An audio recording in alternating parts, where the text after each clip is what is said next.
These are the top 10 strongest Gunpowder Doomstacks you can build in Warhammer 3. Let's get started. So at number 10, we have Kislev Light War Sleds Doomstack. These are tier 3 unit, which can perform way above their level. Against most pure melee armies, they can pull off victories without even taking a casualty.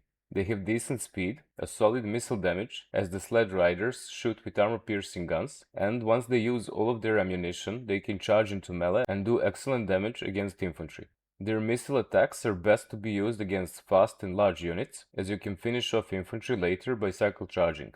However, they are not invincible, and they might have a hard time against missile-focused armies due to their large hitboxes and low armor, especially if they go up against enemies with longer range. Another problem with sleds is that they will often refuse not to shoot if you give them charge order, so some ammunition will be wasted. At number 9, we have Necrofex Collosus Doomstack.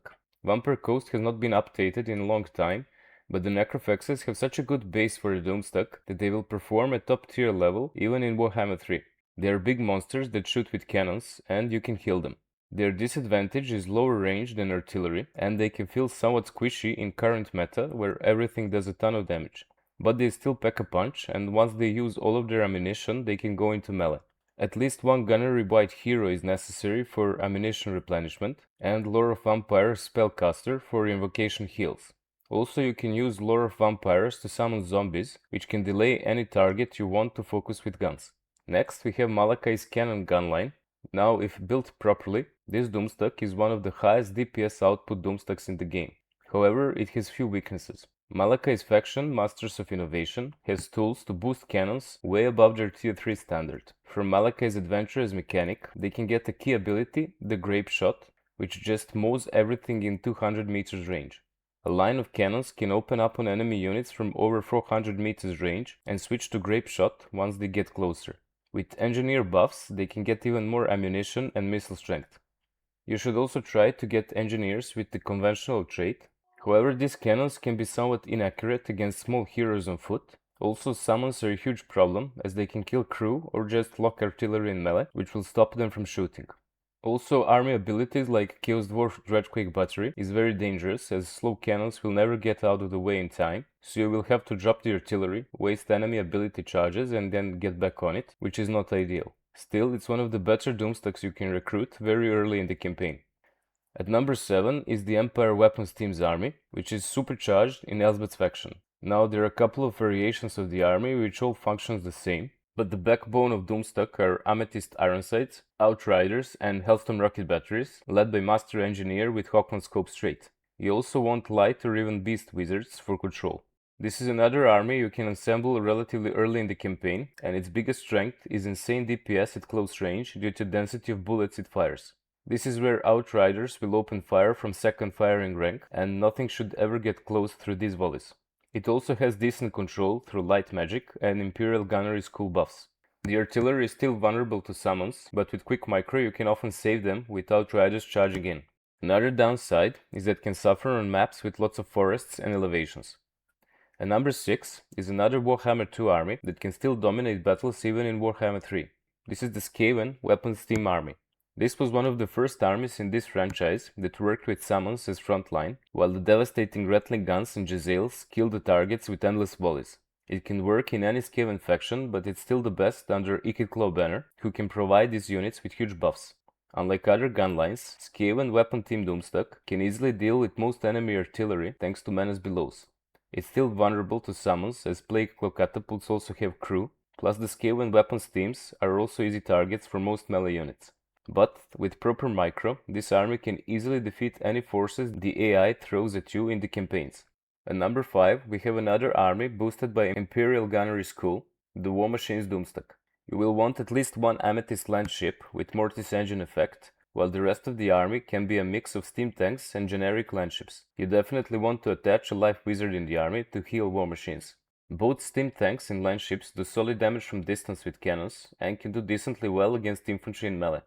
Steam tanks are tougher to kill and are almost immune to small missile fire, while land ships provide more anti-infantry DPS with landmines. You can honestly pick whichever mix of these units you like, as they will both do well.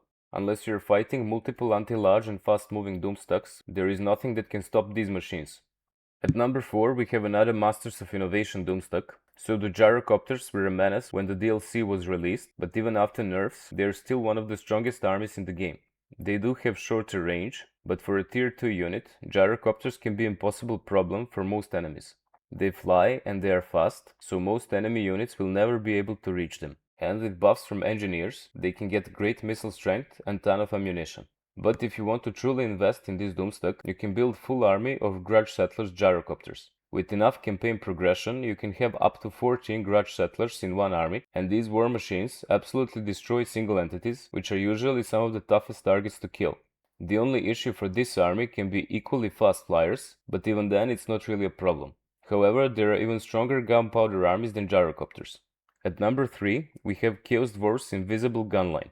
This is not something you can build early, as it will require a lot of armaments. But once fully upgraded, this Doomstack will provide tactical opportunities very few other armies can. The key ingredient is upgrade for Chaos Dwarf missile infantry units, which provides them with stock. Invisible units do not care about summons or enemy guns. If they can't see you, they cannot kill you. You can use Flying Sorcerers to get attention of fast enemy units, bring them in range of guns, delete them in seconds, and then let your missile units vanish from enemy sight and reposition if necessary.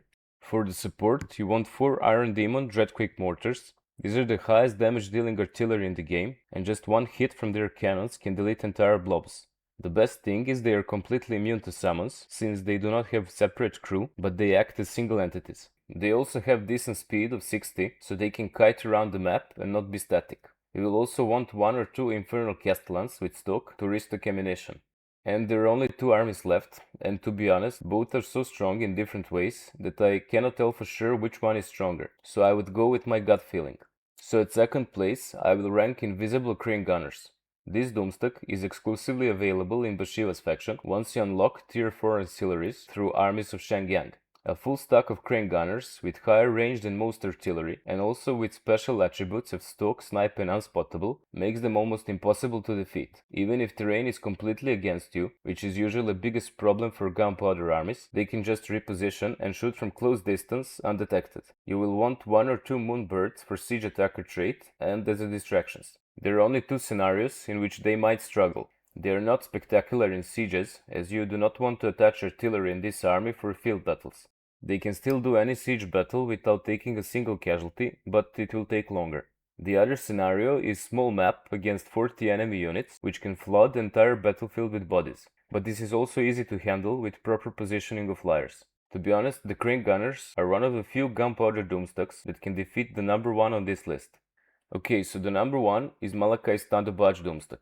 This unit is a monster, and through Malakai's adventure mechanic, it can be boosted to a ridiculous degree. Even after nerfs, it's still one of the strongest units in the game. It flies, it drops bombs, it shots with guns, and it has insanely strong harpoon shot against single entities. When stacked, it brings so much firepower that nothing can survive for long. With huge health pools, emergency repairs, and huge missile resistance, they are close to immortal.